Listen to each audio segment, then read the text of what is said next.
योऽन्तः सुकोऽन्तरारामस् तदान्तर्ज्योतिरेव यः स योगी ब्रह्मनिर्वाणं బ్రహ్మభూతోధిగచ్చతే. యోంతః విసర్గ వచ్చిందండి. యోంతః శుకోంతరారామ, రామ అని విసర్గ వచ్చింది కాబట్టి ఇక్కడ స్థదా ఉంది కాబట్టి ఆ సాకి పొల్లి ఇక్కడ వచ్చేస్తుంది. రామస్ తదాంతర్జ్యోతిరేవయ సయోగి బ్రహ్మ నిర్వాణం అని ఉంది. నిర్వాణం మాకు పొల్లి పెట్టుకోవాలి. బ్రహ్మ భూతోది గచ్చతి. భూతోది భా మహాప్రాణాక్షరం, ధీ మహాప్రాణాక్షరం.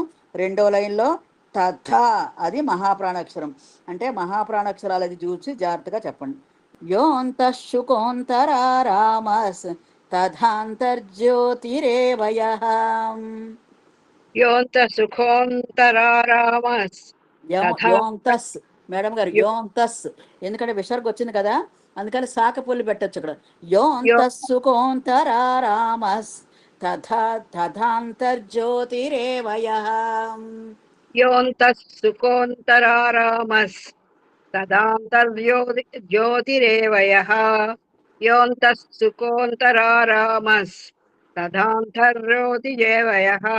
తథాంతర్జ్యోతి జ్యోతి జ్యో రా కింద జావత్తు, జా కింద तदान्तर्ज्योतिरेव यः. तदान्तर्ज्योतिरेव यः. योऽन्तः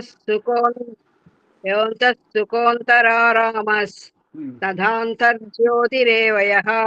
योऽन्तः सुकोऽन्तरारामस् तदान्तर्ज्योतिरेव यः. రెండో లైన్ అండి. సయోగి బ్రహ్మ నిర్వాణం బ్రహ్మభూతోధిగచ్చతి. సయోగి బ్రహ్మ నిర్వాణం బ్రహ్మభూతోధిగచ్చతి. సయోగి బ్రహ్మ నిర్వాణం బ్రహ్మభూతోధిగచ్చతి. సయోగి బ్రహ్మ నిర్వాణం బ్రహ్మభూతోధిగచ్చతి. మొత్తం శ్లోకం అంతా చెప్తానండి. యోऽन्तः సుకోऽन्तరారామస్ తథాంతర్జ్యోతిరేవ యః స యోగి బ్రహ్మ నిర్వాణం బ్రహ్మభూతోధిగచ్చతి. योऽन्तः सुकोऽन्तरारामस् तदान्तर्ज्योतिरेव यः. स योगी ब्रह्म निर्वाणं ब्रह्मभूतोऽधिगच्छति. योऽन्तः सुकोऽन्तरारामस् तदान्तर्ज्योतिरेव यः. स योगी ब्रह्म निर्वाणं ब्रह्मभूतोऽधिगच्छति. योऽन्तः सुकोऽन्तरारामस् तदान्तर्ज्योतिरेव यः. न योगी ब्रह्म निर्वाणं నయోగి కదమ్మా, సయోగి సయోగి सयोगी ब्रह्म निर्वाणं ब्रह्मभूतोऽधिगच्छति. योऽन्तः सुकोऽन्तरारामस् तदान्तर्ज्योतिरेव यः. सयोगी ब्रह्म निर्वाणं ब्रह्मभूतोऽधिगच्छति. యహ అంటే ఎవడు. ఇక్కడ తదాంతర్జ్యోతిరేవ యః రెండో లైన్లో యహ అంటే ఎవడు. అంతఃసుఖ అంటే అంతరాత్మయందే సుఖము కలవాడు. అంతరారామ, అంతరారామ అంటే ఆత్మయందే రమించువాడు, క్రీడించువాడు. అంతరారామ అంటే ఆత్మయందే క్రీడించువాడు. తథా ఆ ప్రకారమే యహ ఎవడు అంతర్జ్యోతి ఏవ ఆత్మయందే ప్రకాశము కలవాడు. సయోగి అంటే బ్రహ్మనిష్ఠుడు, అంటే బ్రహ్మయందు చరించేవాడు, బ్రహ్మస్వరూపము కలవాడు. బ్రహ్మభూత బ్రహ్మస్వరూపుడై బ్రహ్మ నిర్వాణం బ్రహ్మ సాయుధ్యమును, బ్రహ్మానందమును లేక మోక్షమును అధిగచ్చతి పొందుచున్నాడు. ఎవడు ఆత్మయందే సుఖము కలవాడు, ఆత్మయందే క్రీడించేవాడు, ఆత్మయందే ప్రకాశము కలవాడు, అతడే బ్రహ్మనిష్ఠుడు. యోऽन्तः సుకోऽन्तరారామస్ అంటే ఆత్మయందే సుఖించుచు. సుఖం అనేది ఎక్కడుందండి? ఆత్మయందు ఉన్న సుఖమే కరెక్ట్ సుఖము. ఈ శరీరం ముందు ఉన్న సుఖము శాశ్వతం కాదు, ఆత్మయందున్నదే శాశ్వతము. ఆత్మయందే క్రీడించచ్చు. నీవు ఆటలని కానీ, ఆనందం కానీ, వినోదం కానీ, అంటే ధ్యానం ఎక్కువ చేసే కొద్ది నీకు విపరీతమైన ఆనందం కలుగుద్ది. ఆత్మయందే క్రీడించుచు. తథాంతర్జ్యోతిరేవయ, ఎవడు ఆత్మయందే ప్రకాశము కలవాడయుండును, ఆత్మయందే ప్రకాశము కలవాడయుండును. సయోగి బ్రహ్మ నిర్వాణం, సయోగి అంటే అలాంటి మంచి యోగి బ్రహ్మ నిర్వాణం, బ్రహ్మస్వరూపమును బ్రహ్మభూతోది గచ్చతి, బ్రహ్మ సాక్షాత్కారమును పొందును. యోంతఃసుకోంతరారామ, ఎవడు ఆత్మయందే సుఖమును పొందుచున్నాడో, తదాంతర్జ్యోతిరేవయ, ఎవడు ఆత్మయందే ప్రకాశము కలవాడు, ఆత్మయందే క్రీడించుచున్నాడు, ఆత్మయందే ఆనందం పొందుతున్నాడు. సయోగి బ్రహ్మ నిర్వాణం, అలాంటి యోగి బ్రహ్మనిష్ఠుడు, బ్రహ్మ స్వరూపుడు, బ్రహ్మ పదార్థము, అలాంటి వాడే బ్రహ్మస్వరూపమట. బ్రహ్మభూతోది గచ్చతి, అలాంటి వాడు బ్రహ్మ సాయుధ్యమును బ్రహ్మానందమును మోక్షమును అధిగచ్చతి, పొందుచున్నాడు అని కృష్ణ పరమాత్మ చాలా చక్కగా ఈ శ్లోకంలో చెప్తున్నాడండి. కాబట్టి ఎవరు ఆత్మయందే క్రీడించచ్చు, ఆత్మయందే ఉంటారో వాళ్ళు బ్రహ్మస్వరూపాన్ని పొందుతారట. అలాంటి వాళ్ళెవరు? మహానుభావులు, అవధూతలే. అవధూతలు మనం చూసాము, వాళ్ళు 1000 యూనిట్లు పౌనఃపుణ్యం గల వాళ్ళు అవధూతలు అవుతారని చెప్పారు. 800 నుంచి 1000 వరకు యూనిట్లు గల వాళ్ళు అవధూతలు అవుతారు. వాళ్ళకి ఈ శ్లోకం కరెక్ట్గా వర్తిస్తుంది. శ్రీకృష్ణ పరమాత్ముల వారికి అలాంటి వాళ్ళకి ఈ శ్లోకం వర్తిస్తుంది. ఒక రోజటండి, ఈ యాదవుల వంశంలో కృష్ణ పరమాత్మ పరిపాలించేటప్పుడు గార్గ్యుడు అని ఒక బ్రాహ్మడు వచ్చేటట్టండి. వేదం చెప్తుంటే వాళ్ళ బావమరిది, బ్రాహ్మణులకే ఆ బావమరిదికి ఇతను నన్ను అంటే, నపుంసకుడు, నువ్వు చెప్పేది ఏంటి, నీకు పిల్లలే లేరు, నువ్వు గొడ్డుమూతోడివి అన్నట్టు మాట్లాడితే అతను చాలా అవమానం పొంది ఆ అవమానంతో అడవికి వెళ్ళిపోయి అతను తపస్సు చేస్తూ ఉండేవాట. తపస్సు చేస్తూ అతనికి ఆహారం దొరకకపోతే ఇనుము ఉంది కదా, ఆ ఇనుము రజను అంతా గోకటండి, ఇనప వస్తువులు అయ్యి ఉంటే అక్కడ ఆ ఇనప రజను గోకి ఆ రజను తింటూ ఉండేవాడట. ఎందుకని అతని కోరిక ఏంటి అంటే, ఇనుము లాంటి కొడుకు పుట్టాలి, యాదవులు నాశనం చెయ్యాలి. ఎందుకంటే యాదవ వంశంలోనే, అతను యాదవ సామ్రాజ్యంలోనే అతను విమర్శించాడు. వీళ్ళందరూ పకపక నవ్వితే ఏం జరిగిందో, మొగుడు కొట్టిన దానికంటే తోటికోడలు తెప్పితే చాలా బాధేస్తుంది. అలాగా వాడు చెప్పించాడు, వీళ్ళందరూ నవ్వారు కాబట్టి మొత్తం వీళ్ళందరినీ నాశనం చేసే కొడుకు పుట్టాలి అని తపస్సు చేశాడు 12 ఏళ్ళు. గార్గ్యుడు భార్య గర్భవతి అయిందంట, ఒక ఇనుము లాంటి కొడుకు పుట్టాట. ఆ కొడుకు పేరు ఏం పేరు? కాలయవ్వనుడు. చాలా సినిమాల్లో కాలయవ్వనుడు అని కూడా వచ్చింది. వాడు చాలా పరాక్రమవంతుడు, అహంకారి, దురహంకారి. అతను పెరిగి పెద్దయ్యాడు. ఈ కృష్ణ పరమాత్మ అదే యాదవ వంశంలో పుట్టి పెరిగి పెద్దయ్యాడు. ఈ కృష్ణ పరమాత్మని ఎలాగైనా చంపాలి. ఈ కృష్ణుడికి ఇంత పేరు రావడం ఏంటి? ఇతను రుక్మిణీదేవిని తీసుకుని వివాహం చేసినప్పుడు కూడా ఇతను చాలా కోపం వచ్చింది. ఎందుకంటే రుక్మిణి వివాహం చేసుకుందామని కూడా కోరిక వచ్చింది. కానీ ఈయన రుక్మిణీదేవిని రథం మీద తీసుకెళ్లిపోయి వివాహం చేసుకున్నాడు కాబట్టి ఆయన మీద కూడా ద్వేషం పెట్టుకున్నాడు. ఈయన ఎలాగైనా చంపాలి అని ఈయన మధురలో ఉండగా ఎన్నోసార్లు దండయాత్రలు సాగిస్తే కృష్ణ భగవానుడు ఏం చేశాడు? పారిపోయినట్టు నటించి ఈయన జగసూత్రధారి. ఒకరోజు ఏం చేశాడు? ఇతనికి దండయాత్రలకు అప్పటికే 18, 15, 20 సార్లు అయిందటండి. అయ్యాక ఇంకా ఆఖరిసారి ఇంకా భరించలేక అతను ఏం చేసేట, చూడు నిరాయుధుడిగా అతను కనపడగానే కాలయవ్వనుడు మీద పడ్డానికంటే పరిగెట్టుకుని ఇతను పట్టుకుందామని చూస్తున్నాడు. ఇతను పరిగెట్టి కృష్ణ భగవానుడు కదా, ఆయన లీలలు అనంతం. పరిగెట్టి కొండల దగ్గరికి వెళ్ళిపోయి, ఆ కొండల దగ్గర పరిగెట్టి ఒక గుహలో అటండి ఒక ముచుకుందుడు అనే మహారాజు తపస్సు చేస్తూ ఉండి ఆయన తపస్సు చేసి చక్కగా నిద్రపోతున్నట్లకి ఆ గుహలోకి వెళ్ళి కృష్ణ భగవానుడు మాయమయ్యేతులకి ఈయన ముచ్చుకుందుడు పడుకుని ఉన్నాడు నిద్రపోతూ ఉన్నవాడిని ఈ కాలయవ్వనుడు ఏం చేశాడంటే, వీడు మాయావిగా ఈ మహారాజులా పడుకున్నట్టు నటిస్తున్నాడు అని కాలుతో ఒక్క తాపుతంటే ముచ్చుకుందుడు కళ్ళు తెరిచి ఇలా కళ్ళు తెరిచి చూస్తే కళ్ళల్లో నుంచి అగ్నికిరణాలు వచ్చి ఆ కాలయవ్వనుడు తల మొత్తం ఇదంతా ధ్వంసం అయిపోయి అయిందట. ఎందుకంటే పూర్వము దేవతలు దానవులు యుద్ధం చేసేటప్పుడు ఈ ముచ్చుకుందుడు అనే రాజు వాళ్ళకి సహాయం చేశాడు. దేవతలకు సహాయం చేస్తే దేవతలు ఒక వరం ఇచ్చారట. నీవు ఎవరి వంక చూస్తే వాళ్ళు ధ్వంసం అయిపోయేటట్టుగా వరం ఇస్తాను, నీ కళ్ళు ఎర్రగా చేసి నువ్వు చూస్తే వాళ్ళు ధ్వంసం అయిపోతారు, నీకు కోపం వచ్చిందంటే నీకు ఆ వరం ఇస్తున్నామని దేవతలు వరం ఇచ్చారట. ఆయన వరం తీసుకుని ఆయన ఏం చేశాడు? ఈ గుహలోకి వచ్చి తపస్సు చేయడం మొదలెట్టాడు. తీసుకొచ్చి ఈయన చేతిలో చావడు కాబట్టి, ఎవరి చేతిలో చావడు కాబట్టి ఈయనకి చావు ఆ విధంగా రాసిపెట్టాడు భగవానుడు. అంటే ఆత్మయందు ఈ ఆత్మజ్ఞానులు ఏం చేస్తారంటే ఆత్మయందే సుఖాన్ని పొందుతారు, ఏ బాధ పొందరు. ఆత్మయందే క్రీడిస్తారు. ఆట ఇది కృష్ణ భగవానుడి యొక్క ఆట. ఆత్మయందే ప్రకాశము కలవాడు అంటే ఆ తెలివితేటలు కూడా ఏం చెయ్యాలన్నో తెలిసాడు. అట్టి యోగి బ్రహ్మస్వరూపుడై బ్రహ్మ సాక్షాత్కారమును పొందును. బ్రహ్మస్వరూపుడు కాబట్టి ఎవరిని ఏ విధంగా మట్టు పెట్టాలి, ఎవరిని ఏ విధంగా రక్షించాలి అన్న తెలుసు కాబట్టి ఆయన వెంటనే చక్కగా ఈయన్ని మట్టు పెట్టాలనుకుని ఈ విధంగా మట్టు పెట్టాడు అనమాట. అది ఈ కృష్ణ భగవానుడు లాంటి వాళ్ళ అవధూతలకి తెలుస్తుంది. అంటే మూడో కన్ను తెరిచిన వాళ్ళకే ఆత్మ ఎందు సుఖం ఎలా ఉంటుందో, ఆత్మ ఎందు ప్రకాశం ఎలాగుంటుందో, ఆత్మ ఎందు ఆటలు ఎలా ఉంటాయో, క్రీడ ఎలాగుంటుందో ఇవన్నీ తెలుస్తాయండి.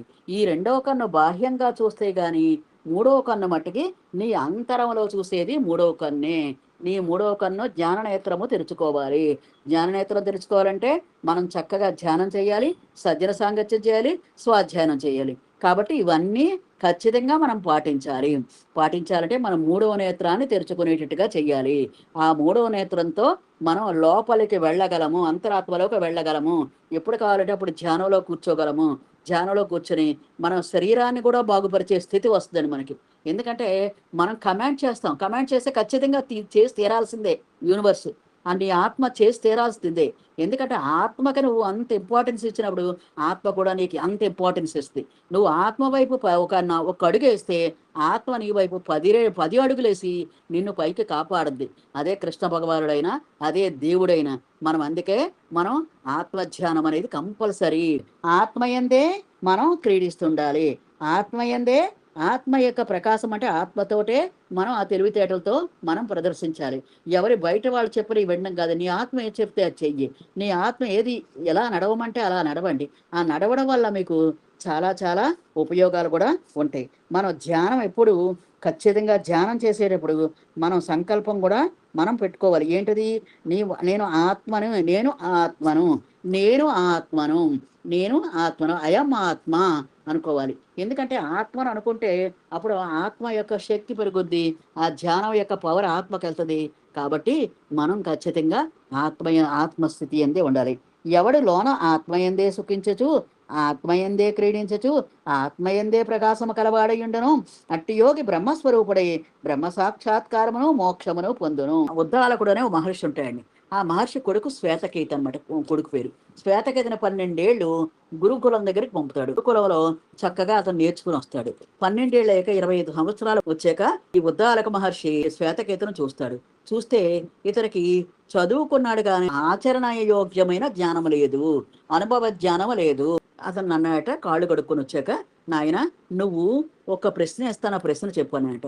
ఏంటని అంట, ఏది ఫైనల్గా ఉందో, ఏది తెలుసుకుంటే ఇంకేమీ తెలుసుకోక్కర్లేదు, ఏది తెలుసుకుంటే ఇంక మనకి ఏది అక్కర్లేదు, ఈ ప్రపంచమే అక్కర్లేని చదువు చదివేవా నాయన అని అడిగేట. అంటే అలాంటి చదువు చెప్పలేదు నాన్నగారు మాకు, మీరు చెప్పండి అని కాళ్ళ దగ్గర సాష్టాంగ నమస్కారం చేసేట. అప్పుడు ఈయనలో అహంకారం చనిపోవడం చూసేట. అహంకారం తగ్గిందంటే మనం వినయంగా ఎదుటి వాళ్ళకి నమస్కారం పెడతాం, ఎదుటి వాళ్ళకి ఒబే అయి ఉంటాం. అది తెలుసుకుని అప్పుడు ఉద్దాలకుడు ఏం చేశాట, కూర్చోబెట్టి నాయన నీకు ఒక విషయం చెప్తాను, మట్టి పట్టురా అని అంట. మట్టి పట్టుకొచ్చాడు. మట్టి పట్టుకొచ్చి ఆ మట్టితో కొండలు చెయ్యొచ్చు, బొమ్మలు చెయ్యొచ్చు, రకరకాల పదార్థాలు చేయొచ్చు, మట్టితోటి అనేక రకాలు చేయొచ్చు. అలాగే మూల పదార్థం అన్నది సృష్టి. ఆ సృష్టి మూల పదార్థంతో అనేక పదార్థాలు చేసాడు సృష్టి భగవంతుడు. అనేక పదార్థాలు జంతువులుగా, జీవులుగా, వృక్షాలుగా, శీలలుగా, ఖనిజాలుగా, ఇలాగ అనేక రకాలుగా ఆ మూల పదార్థం నుంచి ఏర్పడింది. అలాగే ఒక గొయ్యి తీస్తే ఆ గోతిలో మట్టినేసాడు, నీరునేసాడు, గాలినేసాడు, ఆ అగ్నినేసాడు, ఆకాశాన్ని వేసాడు. ఈ పంచభూతాలతో ఆ గోతిని నింపి ఒక మనిషిగా తయారు చేశాడు. తయారు చేసాక ఆ మనిషి కొన్నాళ్ళు ఎదిగి ఆ బుడగ మళ్ళీ ఒకసారి పేలిపోతుంది. పేలిపోతలోకి ఏం జరిగిందండి, ఆ మట్టి మట్టిలో కలుస్తుంది, నీరు నీరులో కలుస్తుంది, వాయువులో కలుస్తుంది, అగ్నిలో కలుస్తుంది, ఆకాశము ఆకాశంలో కలుస్తుంది. ఈ విధంగా అనేక విధాలుగా వెళ్ళిపోయే దీన్ని బట్టి ఈ శరీరాన్ని ముట్టుకొని మనం మురిసిపోతున్నాం. ఈ ప్రపంచంలో నేనే గొప్ప, నేనే అన్న అహంకారంతో మనం కన్ను మిన్ను కానకుండా చేస్తున్నాం. ఈ 2 కళ్ళతోటి మనం చూస్తున్నాం కానీ ఈ 3వ కన్నుతో చూడలేకపోతున్నాం. 3వ కన్నుతో చూస్తే మీకు వినయం అనేది ఏర్పడుద్ది. మీకు ఏది శాశ్వతమో ఏది అశాశ్వతం అనేది తెలుస్తుంది. కాబట్టి తత్వమసి అంటే తత్వం అంటే నీవే అది అయి ఉన్నావు. ఏదై ఉన్నావు? నీవు మనిషివై ఉన్నావు, నీవు జంతువై ఉన్నావు, నీవు జీవువై ఉన్నావు, నీవు వృక్షానివై ఉన్నావు, నీవు శిలవై ఉన్నావు, నీవు అనేక రకాలుగా ఉన్నావు. అంటే అనేక విధాలుగా క్రీడిస్తున్నావు. ప్రపంచంలో అనేక రకాల పదార్థాలతో క్రీడిస్తున్నావు. అన్నీ నువ్వే అయినప్పుడు నీకు ఈ భేదం ఎందుకు, ద్వంద్వం ఎందుకు? అద్వైత సిద్ధి కావాలి.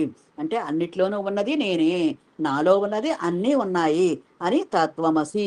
ఆ తత్వమసి తెలుసుకోవడమే అంతిమమైన పదార్థము అని చెప్పాక అప్పుడు ఆయనకి శ్వేతకేతుకి అర్థమైంది. నువ్వు ఆ జ్ఞానం తెలుసుకోవాలి కానీ ఈ పుస్తకాల జ్ఞానం కాదు. నువ్వు అనుభవ జ్ఞానం తెలుసుకో. అది ధ్యానంలోనే సాధ్యపడుతుంది. ధ్యానము సజ్జన సాంగత్యము స్వాధ్యాయంలో సాధ్యపడుతుంది. కాబట్టి రోజు 1 గంట సజ్జన సాంగత్యం చెయ్యి, 1 గంట స్వాధ్యాయనం చెయ్యి, ఒక 3 గంటల ధ్యానం చెయ్యి. ఖచ్చితంగా నీకు నేర్పడుద్ది. అంటే ఆ విధంగా చేశాక అతనికి అహంకారం తగ్గి పూర్తిగా వినయంగా మారి అతను అనుభవ జ్ఞానం సంపాదించాడు. మనం కూడా ఇలాగ అనుభవ జ్ఞానం సంపాదించమని కృష్ణ పరమాత్మ మనకి ఈ విధంగా ఈ శ్లోకంలో చెప్తున్నాడు. ఎవడు లోన ఆత్మయందే సుఖించచ్చు. ప్రపంచమయందు సుఖించడం కాదు. ప్రపంచంలో మన మనవల యందు, ఆళ్ల యందు, ఈళ్ల యందు సుఖం కాదండి. సుఖం అనేది నీకు ఆత్మయందే ఉన్నదండి. ఆత్మయందే ఉంది. ఆత్మయందే క్రీడించచ్చు. ఎందుకని? శరీరంతో కూడా మరి మనం ఆనందంగా ఉండాలి అని మరి గురువుగారు ఎందుకు చెప్పారు? ఈ శరీరం తీసుకొచ్చాం కదా, శరీరాన్ని కూడా బాధ పెట్టకుండా మన కుటుంబాన్ని కూడా మనం చూసుకుంటూ ఉండాలి. అంటే అది ఎలాగండి? తామరాకు మీద నీటి బొట్టులాగా ఉండాలి. దేనికి బాధపడకూడదు, దేనికి అతిగా సంతోషించకూడదు. ఆత్మయందే సుఖించచ్చు, ఆత్మయందే క్రీడించచ్చు, ఆత్మయందే ప్రకాశము కలవాడయ్యుండను. అట్టి యోగి ఆ బ్రహ్మస్వరూపుడై బ్రహ్మ సాక్షాత్కారమును పొందను. బ్రహ్మ సాక్షాత్కారమును బ్రహ్మానందమును ఎవడు పొందగలడో ఈ శ్లోకమున వివరించబడుచున్నది. సర్వోన్నతమగు బ్రహ్మ నిర్వాణ స్థితిని ప్రయత్నము చే సర్వులను పొందగలరు. సర్వులు పొందగలరట ఈ బ్రహ్మ నిర్వాణ స్థితి. ఆఖరికి ఈ శ్వేతకేతులాడి అహంభావి కూడా పొందగలిగాడు. మరి మనం ఎందుకు పొందలేమండి ఆ కృష్ణ పరమాత్మ స్థితి? మనం కూడా పొందగలము. కాబట్టి ఈ ప్రయత్నం ఏమి అనగా బాహ్య సుఖమును నిశ్చయించగా దృష్టిని అభ్యంతరమునకు మరలించి ఆత్మసుఖమనే అన్వేషించుట. ఇంద్రియార్థములందు క్రీడింపక ఆత్మయందే రమించుటయును. అనగా ఇంద్రియములను మనస్సును విషయాదులపైకి భోగ విలాసముల వైపుకి పరుగడనీయక అరికట్టి వివేక వైరాగ్యాదులచే వారిని స్వస్వరూపాత్మయందు స్థాపితమనర్చుటయే యగును. అంటే ఈ మనసుని బయటకు పరిగెట్టుకొనక దాన్ని మనస్సును ఏం చేయాలి? ఆత్మయందే రమించేటట్టు చేయాలి. ఆత్మయందే రమించేటట్టు, ఆత్మ కార్యకలాపాల యందే నిమగ్నమయ్యేటట్టు చూడాలి. అంతేగాని మన మనసుని ప్రపంచం వైపు పరిగెట్టొద్దు. ప్రపంచం వైపు పరిగెడితే అది పరిగెడతానే ఉంటుంది. ఇంకా పరుగు పరుగు పరుగు. ఆ పరుగు అనేది ఇంకా దానికి అంతం అనేది ఉండదు. మంకీ మైండ్ అంటారు. మంకీ మైండ్ అంటే కోతి ఎలాగ విచ్చలవిడిగా వెళ్తుందో ఆ విధంగా వెళ్ళిపోద్ది. కాబట్టి దానికి సాధన అభ్యాసముతోటి దాన్ని మనం ధ్యానమయందు ఖచ్చితంగా నిలపాలి.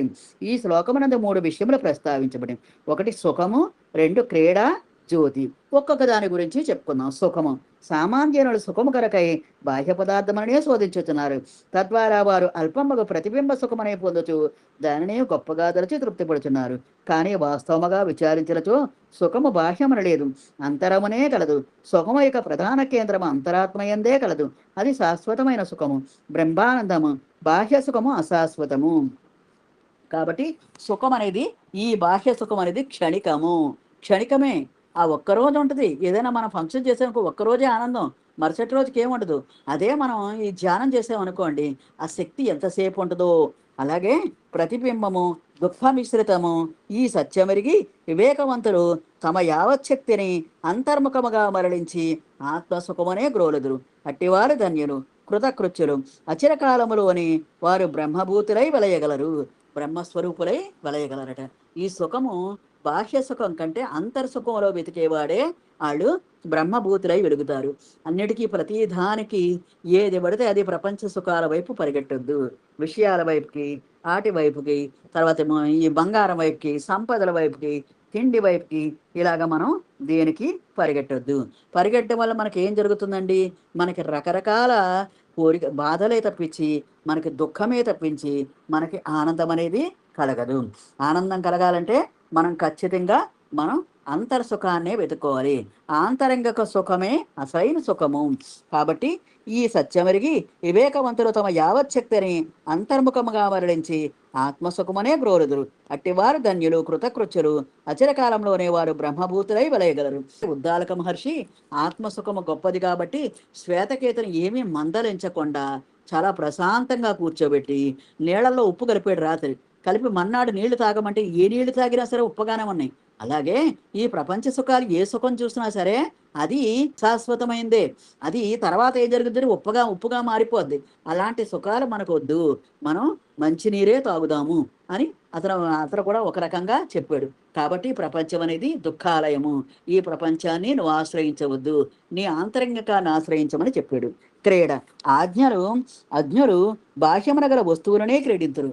బాహ్యములో ఒక వస్తువు కొన్నా, ఒక మేడ కొన్నా దాన్నే క్రీడిస్తారట. విషయక్షేత్రములందు రమించుదురు. విషయాలు ఏంటంటే ఇది చాలా బాగుంది, ఇది బాగోలేదు, ఇలా రకరకాలుగా విషయాలయందు క్రీడిస్తారు. వాడు అలాగా, వీడిలాగా, పలానావాడింత అని క్రీడిస్తారట. అది కూడా తప్పేనని చెప్తున్నారు. ఇంకా ఏం చెప్తున్నారు, వారికి అదే క్రీడాస్థలము, వాళ్ళకి అదే ఆట స్థలం అంట. ఏంటి, ఇతరుల విషయాలు చెప్పుకోవడం ఆనందం, తర్వాత ఏమో ఈ సంపదలు చూసి ఆనందించడం ఆనందం, ఇవన్నీనట. కానీ విజ్ఞుడు దృశ్య పదార్థముల చంచలములను గ్రహించి వారిని ఉపేక్షించి ఆత్మధ్యానమందే కాలము గడుపును. విషయ సుఖాలు కానీ ఈ ప్రాపంచిక సుఖాలు కానీ చంచలమని వాటిని మనస్సును కూడా తలవడట, ఆత్మయందే ధ్యానిస్తూ ఉంటాడట. వానికి అదియే ఆరామ స్థలము, ఉద్యానవనము, క్రీడాంగణము, విహార ప్రదేశము. బహిర్ముఖ దృష్టి కల వారికి దాని యొక్క విలువ తెలియదు. అట్టి వస్తువు ఒకటి ఉన్నదనియూ వారెరుగరు. వివేకవంతులు దాని సొత్తువు గ్రహించి దాని అందే క్రీడించచు అనంత శాంతిని పొడెదరు. మన పిరమిడ్ జ్ఞానులకు తెలుసు కాబట్టే వాళ్ళ ధ్యానాన్ని, సజ్జన సాంగత్యాన్ని, స్వాధ్యాయనాన్ని వాళ్ళు చాలా ఇంపార్టెంట్గా తీసుకుంటారు. ఎవరైనా మాస్టర్స్ క్లాస్ చెప్పినా, ధ్యానం క్లాస్ చెప్పినా మనం ఆనందంగా దాన్ని స్వీకరించడానికి కారణం ఏంటంటే ఇదే క్రీడ. ఈ క్రీడ వల్ల ఆనందం వస్తుంది. మామూలుగా క్రీడల వల్ల ఆనందం వస్తుంది. ఇప్పుడు బాహ్య క్రీడలు, అంతర్ముఖ క్రీడలు. మనం అంతర్ముఖ క్రీడ అంటే కష్టము, సుఖము రెండిట్లోనూ ఆనందం పొందుతున్నాం మనం, అది అంతర్ముఖ క్రీడని. బాహ్య సుఖం ఏంటి, కేవలం సుఖం పొందినప్పుడే ఆనందం పొందుతాం, దుఃఖం పొందినప్పుడు దుఃఖం పొందుతాం. కాబట్టి ఆ క్రీడ మనకొద్దు, మనం అంతర్సుఖమే, ఆత్మసుఖమే కోరుకుందాం. కాబట్టి దాని అట్టి వస్తువు ఒకటి ఉన్నదనియూ వారెరుగరు. వివేకవంతులు దాని సత్తువు గ్రహించి దాని అందే క్రీడించచ్చు అనంత శాంతిని పొడుదురు. జ్యోతి బాహ్యమున గల సూర్యచంద్రాదులే జ్యోతులు అయినను వానిని కూడా ప్రకాశింపజోయి జ్యోతి మరి ఒకటి కలదు. ససభ్యాస సర్వమిదం విభాతి, అది ఏ ఆత్మ అనేది ఒక జ్యోతి ప్రకాశం అండి. దాన్ని వెలిగించుకోవడం మన చేతుల్లోనే ఉంది. ఉదరేదాత్మనాత్మానం ఆత్మానం అవసాదయేత్ అని ఒక శ్లోకం కూడా ఉంది. నీ ఆత్మను నువ్వు జ్యోతిగా వెలిగించుకోవాలి. దాని ప్రకాశం నీలో అంతా ప్రకాశింపజేయాలి. ఆ ప్రకాశాన్ని బయటకు కూడా పొంచి భూమిని కూడా ప్రకాశవంతం చెయ్యాలి. నీ పక్క వాళ్ళని ప్రకాశవంతం చెయ్యాలి. అంటే ఇది ధ్యాన ప్రచారము. ఒక రకంగా ధ్యానము చేయించాలి, ధ్యాన ప్రచారం చెయ్యాలి. ఏమీ లేదండి, భగవద్గీత చెప్తున్నామండి. ఒక 2 శ్లోకాలు మీ పక్క వాళ్ళకి చెప్పండి. రోజు 2 శ్లోకాలు చెప్పండి. చెప్పడం వల్ల ఏం జరుగుద్ది అంటే మీరు ఇంప్రూవ్ అవుతారు, వాళ్ళు కూడా ఇంప్రూవ్ అవుతారు. ఇందులో బి సత్యవతి గారు అయితే వాళ్ళ అమ్మాయికి చెప్తున్నానని చెప్తున్నారు, రోజు 10 శ్లోకాలు చెప్తున్నాను. అలాగా ఏంటంటే మీరు కూడా మీ దగ్గర వాళ్ళకి వీలైతే ఎవరు వింటే వాళ్ళకి 2 శ్లోకాలు చెప్పడం, దాని అర్థం చెప్పడం, ఇలా చేస్తూ ఉండండి. చేస్తూ ఉండడం వల్ల ఏంటంటే మీరు ఇంప్రూవ్ అవుతారు. వాళ్ళ తర్వాత ధ్యానంలో కూర్చోబెట్టండి. ధ్యానం అనేది కూడా ఇంప్రూవ్ అవుద్ది, భూమాత చాలా ఆనందపడుద్దండి. కాబట్టి ఈ ప్రకాశం అనేది మనమే కాకుండా మరి ఇతరులను కూడా ప్రకాశింపజేసేటట్టు చెయ్యాలి. బుద్ధిని ఆత్మ ప్రకాశింపజేయను, అది జ్యోతిర్జ్యోతి పరంజ్యోతి. మహనీయులట్టి ఆత్మజ్యోతిని ఆశ్రయించి శాశ్వత ప్రకాశ స్వరూపులై వర్తించుతుందరు, జీవన్ముక్తులై వెలయెదురు. రమణ మహర్షి లాంటి వాళ్ళు, వివేకానంద లాంటి వారు, రామకృష్ణ పరమహంస లాంటి వాళ్ళు పరంజ్యోతి స్వరూపులు. జ్యోతికే జ్యోతి స్వరూపులు. అంటే సూర్యచంద్రులకే ప్రకాశింపజేయ శక్తి ఉంది వాళ్ళ దగ్గర. అలాంటి ఆత్మశక్తి ఉంది కాబట్టి ఆత్మను ఒక జ్యోతిగా మలుచుకున్నారు వాళ్ళు. మనం కూడా మన ఆత్మను జ్యోతిగా మలుచుకొని మనం కూడా ఇతరులకు సహాయపడడంలో ఇతోధికంగా సాయం చేయాలి. ఈ ప్రకాశము దృశ్య వ్యామోహమును వదిలి ఆత్మయే సుఖస్థానముగాను, క్రీడాస్థలిగాను, ప్రకాశ క్షేత్రముగాను కలవాడు. నిరంతరము ఆత్మధ్యాన పరాయణుడే అగుచు బ్రహ్మభూతుడే బ్రహ్మ నిర్వాణమునకు మోక్షమును పడిగిచున్నాడు.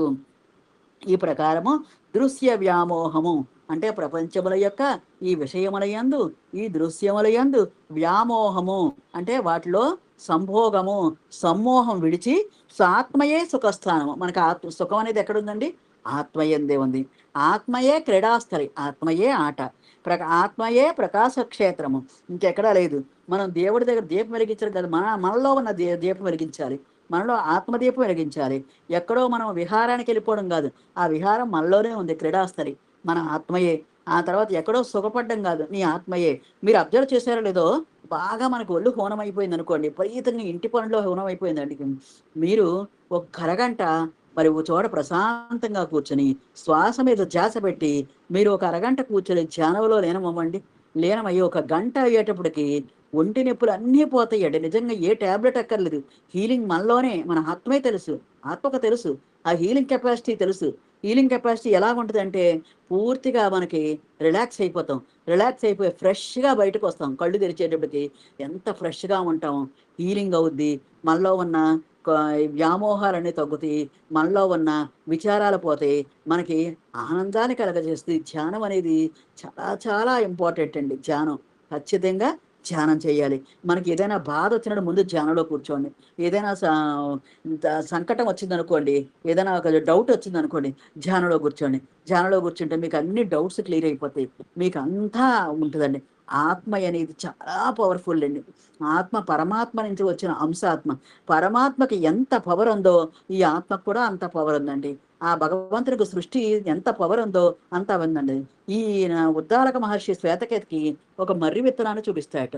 మర్రి విత్తనాన్ని పగలగొడితే ఏం జరిగింది? చిన్న గింజలు కనపడ్డాయి. ఈ గింజల్లోనే ఈ గింజల్ని ఆ గింజలను మళ్ళీ పగలగొట్టారండి. గింజలను పగలగొడితే ఏమీ లేదు నాన్న అని అంట. శూన్యం ఉందా అని అంట. శూన్యం. శూన్యం నుంచే ప్రపంచం అంతా ఏర్పడింది.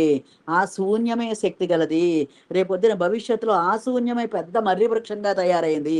ఆ శూన్యమై ప్రపంచంగా తయారైంది. అందుకని తత్వమసి, నీ తత్వం అంతా నువ్వంతా దేనిలో ఉన్నావు? ఆ శూన్యంలో నుంచి వచ్చిన వాడివి. తత్వమసి, ఆ శూన్యం నుంచి వచ్చిన వాడివి అని ఉద్దాలక మహర్షి చాలా చక్కటి వాక్యం తత్వమసి గురించి ఈ శ్వేతకేతుకు చెప్పాడు అనమాట. ఈ విధంగా ఈ శ్లోకం దానికి కనెక్ట్ అయ్యింది కాబట్టి ఈ శ్లోకం చెప్పానండి. ఈ ప్రకారము దృశ్య వ్యామోహమున వదిలి ఆత్మయే సుఖస్థానముగా, ఆ మర్రి చెట్టులో విత్తనంలో ఉన్న శూన్యం ఎలాగ సుఖస్థానమో, ఎలాగ క్రీడాస్థలో, ఎలాగ సృష్టి అయిందో, ఎలా ప్రకాశవంతంగా పెరిగిందో, అలాగే నిరంతరము ఆత్మధ్యాన పరాయణుడై అగుచు బ్రహ్మభూతుడై బ్రహ్మ నిర్వాణమును మోక్షమును పడయుచున్నాడు. బ్రహ్మస్థానమును పొందుతున్నాడు, బ్రహ్మస్వరూపమును పొందుతున్నాడు, మూల పదార్థాన్ని పొందుతున్నాడు. కాబట్టి చెప్తున్నాడు, బ్రహ్మ సాహిత్యమును ఎవడు పొందగలను? బాహ్య సుఖములను వదిలి ఆత్మయందే సుఖమును పొందినవాడు బ్రహ్మ సాహిత్యాన్ని పొందగలడు. బాహ్య సుఖాలను వదిలి ఆత్మయందే సుఖాన్ని పొందేవాడు బ్రహ్మ సాహిత్యాన్ని పొందగలడు. బాహ్య క్రీడల యందు ఆసక్తి లేక ఆత్మయందే క్రీడించువాడు. బాహ్య ప్రకాశమునందు దృష్టి లేక ఆత్మయందే ప్రకాశము గలవాడు బ్రహ్మ నిర్వాణమును పొందును.